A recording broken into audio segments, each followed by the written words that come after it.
Good morning. We're in Romans, and Paul is laying out the gospel in a way that it hasn't been seen before. It's a new covenant, and he is so sold out to it. Today we're going to say he even calls it his gospel. Well, it's our gospel and it's good news. The law was not. We saw that yesterday. We saw that Paul said it's the doers of the law, not just the hearers of the law. You Jewish folks, the law was given to you. You were God's chosen people.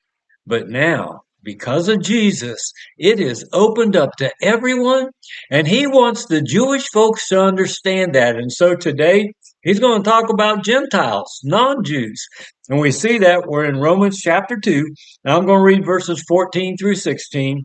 They say this: when the Gentiles who do not even have the law, but they do instinctively the things of the law, these not having the law are a law unto themselves. See, they are behaving in a way that makes sense, in a way that's not sinful, in a way that lines up with the law of God, even though the law was given to the Jewish people, not to the Gentiles. Verse 15, in that way, they show the work of the law that's written in their hearts.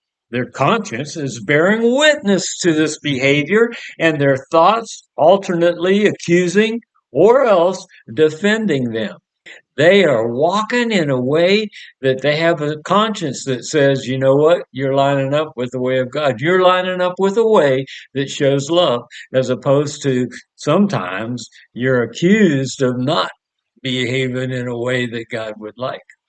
Well, Paul says, on that day, when according to my gospel, there's a day coming, it's according to the truth of the gospel, God will judge the secrets of men through Christ Jesus. Now, there's the big deal. Do you know Jesus?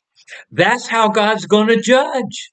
Not about your behavior and whether you're following the law, but whether or not you're believing on Jesus.